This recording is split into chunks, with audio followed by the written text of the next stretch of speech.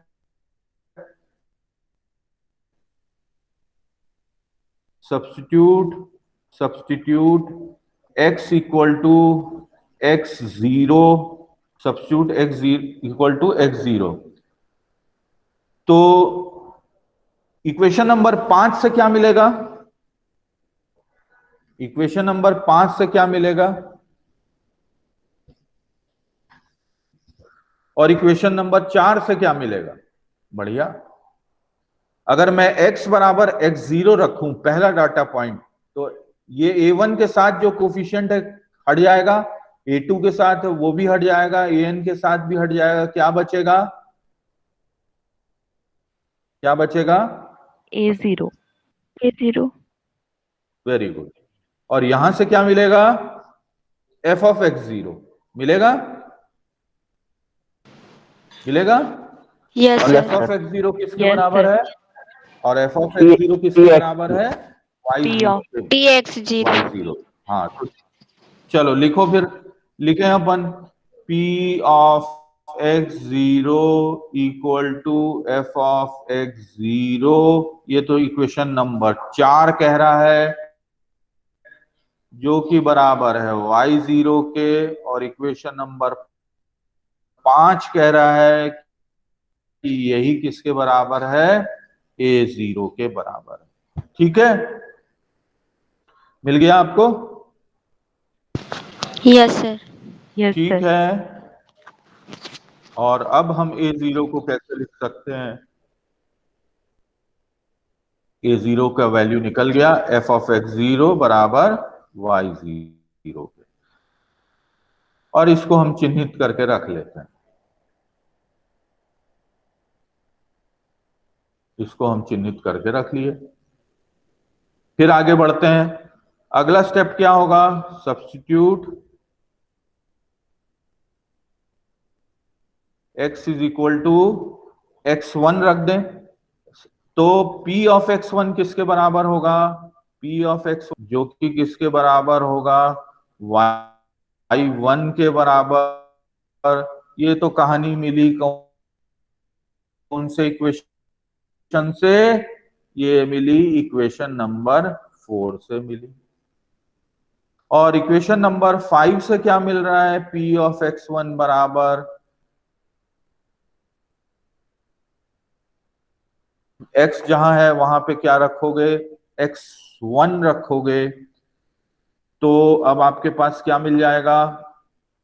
a0 मिलेगा, a0 मिलेगा plus a1 मिलेगा, साथ में मल्टीप्लाई क्या करोगे? x1 माइनस x0, a2 के साथ जब x के बदले x1 सब्स्टिट्यूट करोगे तो कैंसल आउट हो जाएगा, तो सिर्फ टर्म क्या बचेंगे? यही टर्म बचेगा। तो ये कहां से? ठीक है, okay, yes sir. Yes sir. Yes sir. बोलिए। Yes sir. तो यहां से क्या क्या मिल गया? y1 is equal to y1 is equal to y a0 y0 है, तो y1 is equal to y0 plus a1 into x1 minus x0। Okay, तो a1 into x1 minus x0 किसके बराबर हो गया? y1 माइनस y0 के बराबर।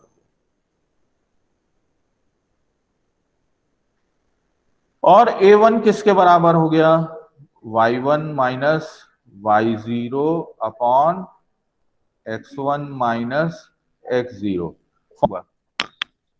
बोलिए, y1 माइनस y0 ये कौन सा फॉरवर्ड डिफरेंस बना? क्यों भाई? अरे y1 माइनस y0 क्या बना? फॉरवर्ड। फॉरवर्ड। अरे फॉरवर्ड तो बताओ ना, किसके ऊपर फॉरवर्ड कर रहे हैं यार? तुम लोग तो छोटे तीसरी क्लास के बच्चों के समान जवाब दे रहे हो। क्या बना वो? किसमें मिला difference? Del y del zero. Y zero. Del y zero. अरे हाँ, तो इतना टाइम लग रहा है ये सब बोलने में।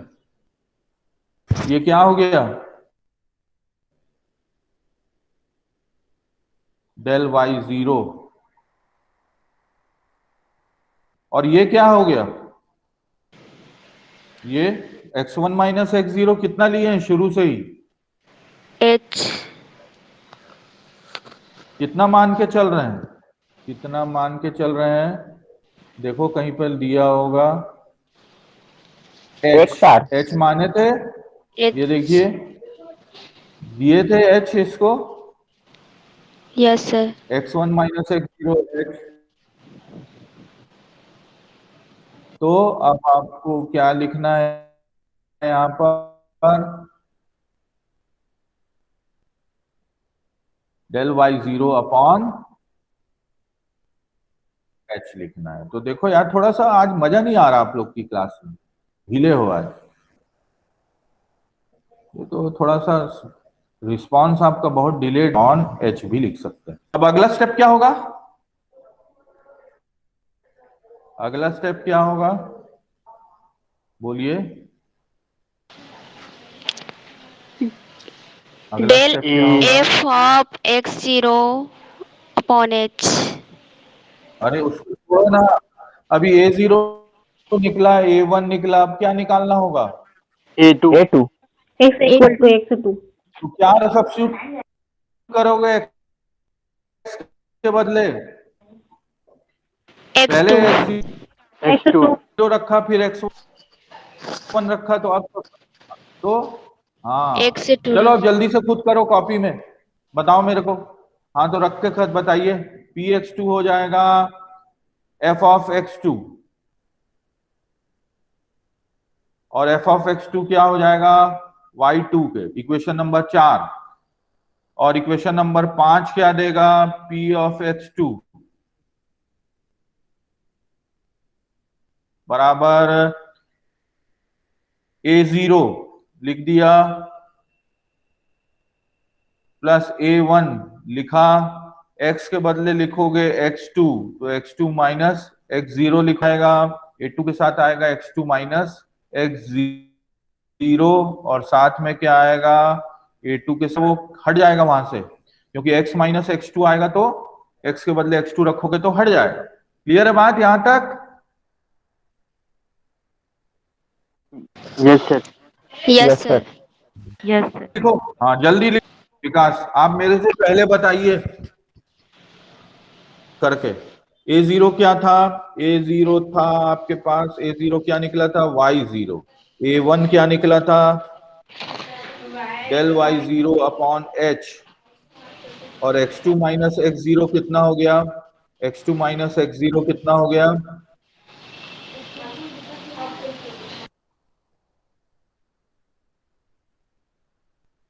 बंद कर लो माइक। x2 माइनस x0 कितना होगा? x2 minus x0, x1 minus x0 is h, x2 minus x0 is 2h 2H 2h। हाँ plus A2 into x2 minus x0 is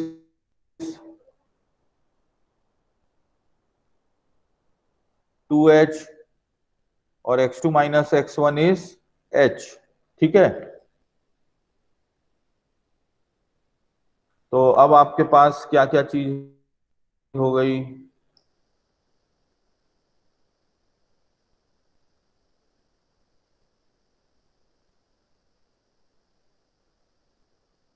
अब A2 का मान निकालो जरा। A2 का मान निकालें। A2 इंटू 2h का 0 h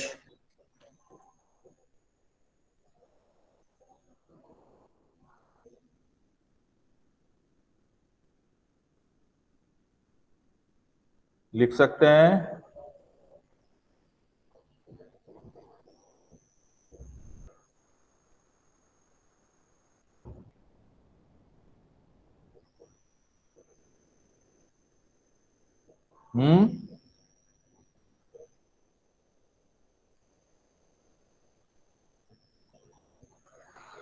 ठीक है,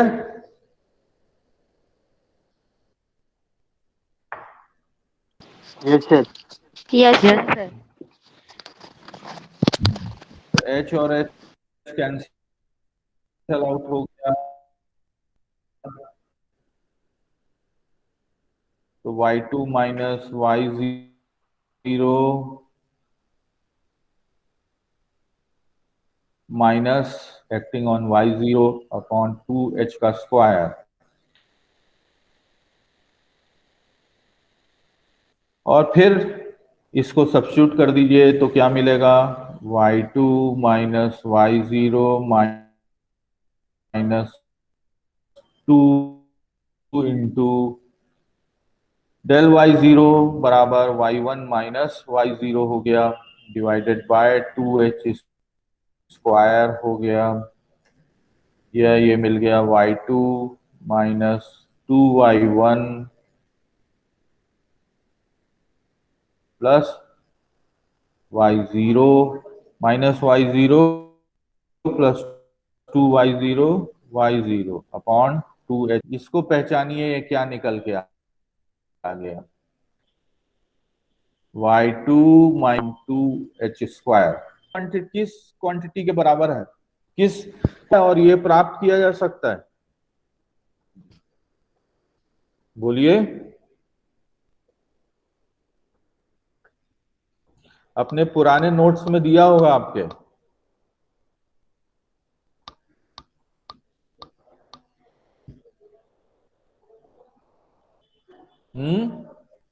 क्यों विकास, बबीता बताओ। Second sir, Sir, Yes, sir. for y second Delta forward delta difference. for yes, sir. Very good, good good good. Two बराबर हो गया डेल टू y1 पे कि y0 पर, y0 y0।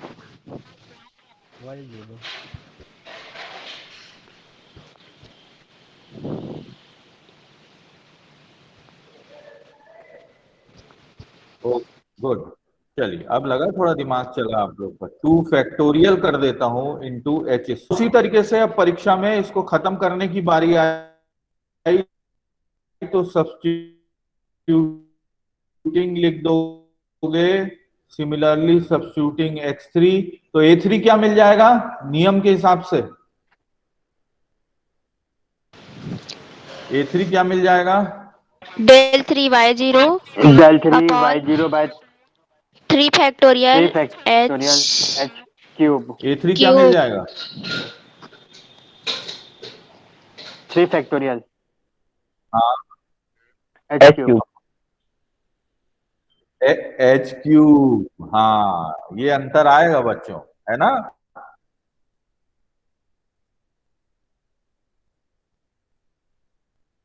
हाँ ठीक, गुड। और उसी तरीके से, हाँ उसी तरीके से जनरलाइज करें तो हमारे पास ए आर आ जाएगा, डेल आर आ जाएगा, y0 आर आ जाएगा। अब ये सारी वैल्यूज को हम कहां रखेंगे, आंसर कहां रखेंगे, कहां रखेंगे Equation भाई, number 5 पे. चलो तो लिख देते हैं, क्या लिख देते हैं, सब्स्टिट्यूटिंग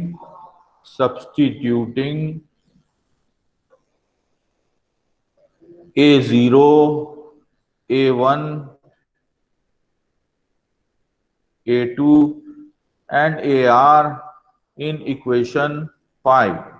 तो हमारे पास px के लिए अब फॉर्मूला बन गया। हम कलर बदलें और इसको रेड से लिखें तो p ऑफ x बराबर होगा, पहला टर्म था a0, a क्या हो गया y0 निकल। दूसरा टर्म था a1 किसके बराबर आ गया on h into x minus x zero. तो यहाँ लिखेंगे x minus x zero into del y0 upon h। फिर तीसरा टर्म है, लिख दीजिए x minus x zero into x minus x zero upon factorial 2 into h²। और ऐसा करते जाएं अपन, बहुत सारे टर्म्स निकलते जाएंगे। मैं लिखता नहीं बाकी के टर्म्स, और आखिरी में चले आते हैं। तो आखिरी में क्या आएगा, x minus x zero x minus x1 n minus 1। फिर कौन सा forward difference, nth forward difference, इसमें y0 में आएगा h to the power n।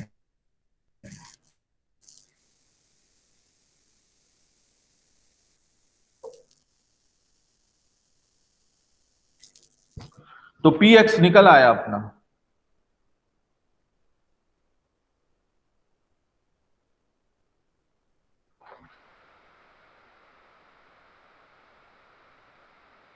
तो जो हमने एजम्पशन लिया है कि एफ ऑफ एक्स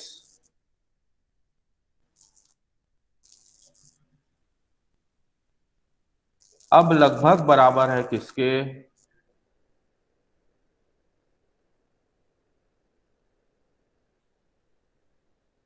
एक सिंगल लाइन पी एक्स के बराबर है। और इसी को आप अपन लिख दो, x minus x zero del y zero के बदले del f of x zero लिख दो अपॉन h। सब लिखते जाइए सारे टर्म्स, और आखिरी में क्या आ जाएगा, x माइनस एक्स जीरो का x minus F of x zero का अभी इंटरपोलेशन पाऊं कि आज अभी रोक दो इतने में? क्यों भाई?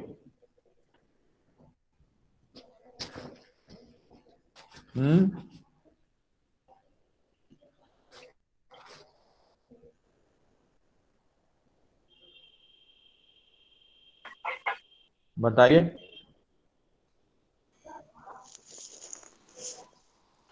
ये देख लिए क्लास है सर। क्लास है। ये सर 2 बजे है yes, सर। yes. 2 बजे क्लास है। अच्छा तो रोक दूं? Yes, sir. Yes sir. अच्छा चलो ठीक है, ब्रेक ले लो, फिर कल बता देंगे इसको, थोड़ा सा ही बचा है ना? ठीक है। Yes sir.